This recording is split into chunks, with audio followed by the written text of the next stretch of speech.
साथियों, जय हिंद। कैसे हैं आप सभी? आशा करते हैं आप सभी एकदम शानदार होंगे। प्यारे साथियों, आज हम समझने वाले हैं ये यूजीसी का मसला जो चल रहा है, बड़ा विवादों में है। सबसे पहले नियम आए और उसके बाद इन पे बहुत तमाम विरोध हुआ और ये नियम आखिरकार रद्द हो गए। आखिरकार ये यूजीसी क्या है?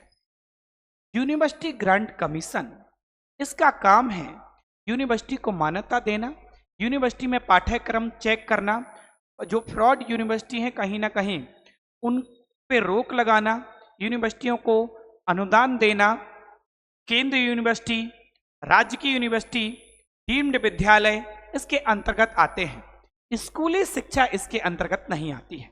1956 में यूजीसी को बनाया गया, 53 में घोषणा की गई थी मौलाना अब्दुल कलाम आजाद के समय। तो ये कहीं ना कहीं थोड़ी सी बात हमने यूजीसी पे कर ली। प्यारे साथियों, इस समय आप देख रहे हैं बहुत सारा घमासान मचा हुआ है और सुप्रीम कोर्ट को आखिरकार संज्ञान लेना पड़ा और यूजीसी के जो नए नियम हैं उन पर रोक लगानी पड़ी। क्यों?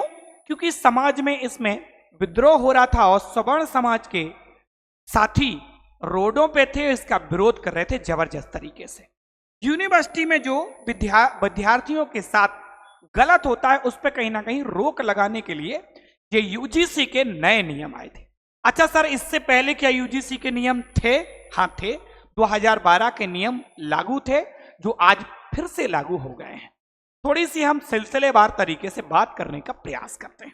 चलो साथी आओ जरा। तो अगर हम बात करते हैं यूजीसी का नया नियम और उसका उद्देश्य क्या था, तो यूजीसी का जो नया नियम और उसका उद्देश्य था भेदभाव रोकने के लिए यूजीसी ने 2026 में नए नियम बनाए और 13 जनवरी को कहीं ना कहीं वो लागू हो रहे थे। मुख्य उद्देश्य जाति, धर्म, लिंग, जन्म स्थान के आधार पर भेदभाव को रोकना है।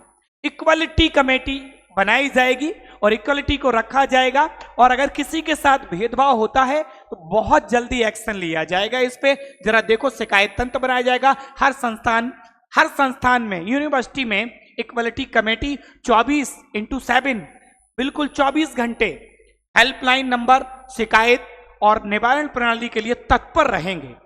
क्यों पड़ी जरूरत? आखिरकार दो ऐसे केस, रोहित बेमिला और पायल तड़बी जैसे विद्यार्थी जो थे उन्होंने आत्महत्या कर ली इस भेदभाव, जातिगत भेदभाव के चलते। तो इसके चलते ये नया नियम 2026 में आया जिसका बड़ा विरोध हुआ। थोड़ा और आगे बढ़ जाते हैं। विवाद और सुप्रीम कोर्ट ने कार्रवाई क्या कर दी? तो सुप्रीम कोर्ट ने इसको खत्म नहीं किया, इन नियमों को हाल के लिए रोक दिया गया है। विवाद का केंद्र धारा 3C की परिभाषा है। जाति आधारित भेदभाव को केवल SC, ST, OBC के शिकायत हुए भेदभाव तक ही सीमित है, इसमें जनरल कैंडिडेट नहीं है। तो इसको कहीं ना कहीं सुप्रीम कोर्ट ने ये बताया कि इसका दुरुपयोग हो सकता है, इसलिए इसको रद्द कर दिया। अच्छा सुनो, थोड़ा सा और आगे बढ़ो। सुप्रीम कोर्ट ने नियमों पर आखिरकार रोक क्यों लगाई? अदालत ने नियमों को प्रथम दृष्टया जब देखा तो उन्होंने कहा ये अस्पष्ट रूप से दिखाई दे रहे हैं, इनमें स्पष्टता नहीं है और इनका दुरुपयोग हो सकता है और सवर्ण समाज के जो लोग हैं, सवर्ण समाज के जो साथी लोग हैं हमारे, कहीं ना कहीं वो इसमें उनके साथ गलत हो सकता है।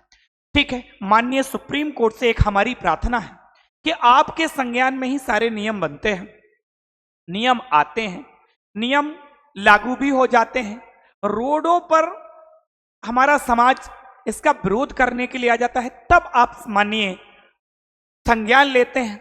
तो इस हिसाब से तो आगे जो भी आपके फैसले आएंगे, मानव को लगेगा, मनुष्य समाज को लगेगा ये नियम गलत है, तो वो यानी कुल मिला के हम कहने का मतलब हमारा ये है कि आगे जो आप फैसले सुनाएंगे तो समाज के दबाव में क्या आपके वो फैसले बदल जाएंगे, जैसा हो रहा है। आप अरावली पर्वत की आपने कहीं ना कहीं नई परिभाषा निकाली, लोगों ने बहुत तामझाम किया, मार्च निकाले, सामने आए, तो उसके बाद फिर वो चेंज हो गया। आप देख रहे हैं भारत के अंदर एक ऐसा केस सुप्रीम कोर्ट में जो सालों से चल रहा है, कुत्तों का केस। अब देखो, तो कहीं ना कहीं आप संज्ञान लें और ऐसा काम करें जिसमें लोगों को विद्रोह ना करना पड़े। एक समय फिर ऐसा आ जाएगा कि हमारा कोर्ट जो स्वतंत्र रूप से काम करता है स्वतंत्र तो करेगा, लेकिन कहीं ना कहीं लोग फिर केस के लिए हर बार दबाव बनाने का प्रयास करेंगे आप पे। तो मानिए इस तरीके का काम किया जाए कि उसमें आपके ही संज्ञान में बने और फिर आपको ही उनके नियमों को पलटना पड़े। तो ऐसा ना हो, पहले से ही नियमों को इस तरीके से बनाया जाए। थोड़ा हम और आगे बढ़ते हैं। फिलहाल 2012 के नियमों को लागू कर दिया गया है। 2012 में जो पुराने नियम थे वही लागू हो गए हैं। सुप्रीम कोर्ट ने कहा हमने इनको खत्म नहीं किया, एक कमेटी बनाएंगे और कमेटी इसकी जांच करेगी, फिर आगे इसका निर्णय आएगा। ये खत्म नहीं है। थोड़ा हम और आगे की तरफ बढ़ने का प्रयास करते हैं लल्ला मेरे। अगर हम बात करते हैं कि जो जस्टिस की हम बात करते हैं कि आखिरकार जो जस्टिस थे वो कौन कौन थे, तो सूर्यकांत और जय माल्या, इन्होंने संज्ञान लेते हुए इन नए नियमों पे रोक लगा दी है। साथियों थोड़ा और आगे बढ़ने का प्रयास करते हैं। कॉलेज स्टूडेंट के लिए नहीं है, ये बात सुनिएगा, स्कूलों के लिए नहीं है, कॉलेज स्टूडेंट के लिए है, स्कूली शिक्षा के लिए नहीं है। कॉलेज स्टूडेंट जो नए नियमों को समझना चाहते हैं जरा सुनो, आप देखिएगा यहाँ पे किसके लिए है, तो जो यूनिवर्सिटी पॉलिसी है कहीं ना कहीं उसमें ये बदला हुआ, कुल मिला के ये यूनिवर्सिटी के लिए है। आप क्या सीखेंगे, आप देखिएगा यूजीसी का नया नियम जो आया उसमें इक्वालिटी कानून को लेके आए कि सभी के साथ समानता हो, कॉलेजों में किसी के पास जाति आधारित भेदभाव ना हो। इसके लिए 2026 यूजीसी नया नियम आया। सुप्रीम कोर्ट ने इस पर रोक क्यों लगा दी, क्योंकि ये धारा 3C के में भेदभाव दिखा रहा था। जनरल कैंडिडेट वहां पे नहीं आ रहे थे, वो ओबीसी, एससी और एसटी के लिए ही था। अच्छा, प्रस्ताव आया, फिर ये पारित हुआ, 13 जनवरी से लगभग लागू हो गया। फिर विवादों में घिरा, जातिगत भेदभाव की परिभाषा पे सवाल उठे, जनरल कैंडिडेट नहीं है इसमें, और फिर फैसला आया और सुप्रीम कोर्ट ने कहा कि ये स्पष्ट नहीं है, इसका दुरुपयोग हो सकता है और इनको कहीं ना कहीं इन पे रोक लगा दी, हटाया नहीं है। यूजीसी का प्रस्ताव क्या था जरा देखो। कॉलेज में जातिगत भेदभाव को रोकना इनका मेन उद्देश्य था। हर कॉलेज में समान अवसर केंद्र बनाना अनिवार्य होगा और शिकायत पर 24 घंटे में कार्रवाई और रिपोर्ट कहीं ना कहीं बताई जाएगी। आगे देखो, विवाद की मुख्य जड़ क्या थी, नियम केवल एससी, एसटी और ओबीसी के साथ भेदभाव को जातिगत भेदभाव माना गया। जनरल कैंडिडेट कहां है इसमें, इसीलिए कहीं ना कहीं आया। क्या सामान्य वर्ग भेदभाव के शिकार नहीं होते हैं, यह बात कहीं ना कहीं बताई गई है। यह नियम संविधान के अनुच्छेद 14 का उल्लंघन करता है, यह भी इसमें कहा गया, इसलिए सुप्रीम कोर्ट ने इस पर रोक लगा दी।